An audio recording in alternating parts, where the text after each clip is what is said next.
Hello, royal family. We're back on your screen with another bedtime story. This is a storybook collection. It's not. Which one did you want to read? Sleeping Beauty. Sleeping Beauty. Is it Sleeping Beauty or Beauty and the Beast? That's not the same thing? No. Right there. Oh. Okay, so today we will be reading Sleeping Beauty, A Moment to Remember. Princess Aurora sighed. She loved being married to Prince Philip, but life in the palace was so different from what she was used to. Now that she had moved away from the humble cottage in the forest, it seemed all she did was plan and attend parties. That night, there would be yet another royal ball, and everyone was fussing over the plans. The royal florist and the table setter couldn't agree on flowers. Princess Aurora said, "The royal table setter, could you please tell the royal florist that our guests will never see one another if I put his big flower arrangements in the middle of the table?" "Why don't you just put a single flower on each table?" Aurora suggested. The two servants looked at her horrified at her simple suggestion. Just then, Prince Philip entered the room. Good after he started. "Pardon me, Princess Aurora," the royal steward interrupted, "but I must have your approval on the seating arrangements." "Thank you," said the princess. "I will look at them." As soon as we returned, Prince Philip finished. Both Aurora and the steward looked at Philip in surprise. "Where are we going?" Aurora asked. Philip smiled. "Out for a ride in the forest by ourselves." Aurora was delighted. It was just what she had been hoping for. The princess hurried to change into her riding fit.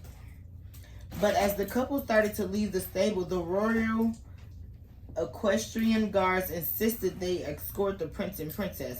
"Who knows what dangers could be out there?"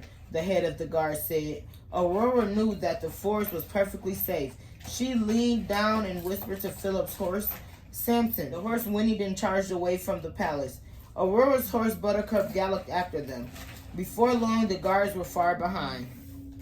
"Woo, woo, Samson," the prince shouted as his horse raced ahead.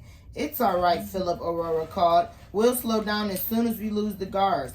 They galloped into the forest, and Samson found a path through the trees.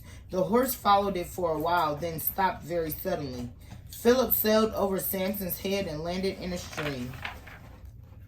"No cares for you, boy," Prince Philip scolded his horse. He looked up and saw Aurora trying to hide a smile. He grinned. "Do you remember this place?" Aurora asked.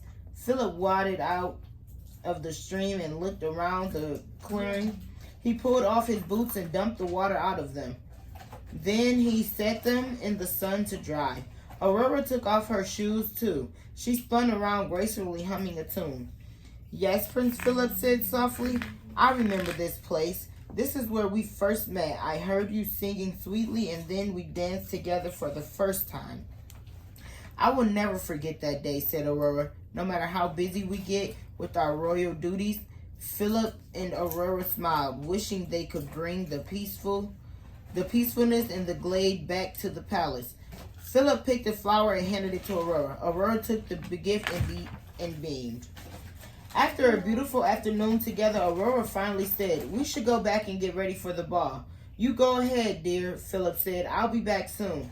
Aurora nodded and smiled. Their walk had given Aurora an idea for a ball that night. She couldn't wait to surprise Philip.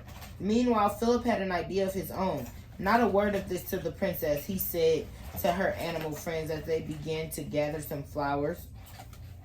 At the castle, Princess Aurora worked on Philip's surprise for the rest of the afternoon. Servants moved tables, laid tablecloths, and gathered flowers. Flora, Fauna, and Merryweather fitted about, helping wherever they could. More than once, Aurora heard a servant murmur, "Our guests will certainly be surprised." Aurora just smiled. "It is Prince Philip I want to surprise," she said. Not a word of this to him. That night, Aurora had just finished getting dressed when Prince Philip came into the room. He held out a simple crown he had made from forest flowers. "Would you like to wear this too?" he asked. Oh, Philip, Aurora put on the flower crown and hugged him. It's perfect for this evening. What a lovely gift. Aurora took Philip's hand. Now I have a surprise for you. She led the prince down the stairs and into the palace courtyard. The courtyard was decorated with flowers and trees. Water danced in the fountain. Aurora's woodland friends were there too.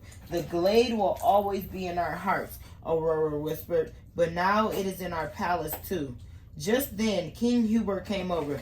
This is much better than the stuffy balls I usually attend, he said to Prince Aurora. Aurora smiled at Philip, and then they began to dance, like the first time they had met. This would be a moment to remember. The end. That's all for today, you guys. We'll be back on your screen with another bedtime story really soon. Thank you for watching this video. Don't forget to like, comment, and subscribe down below. We're out.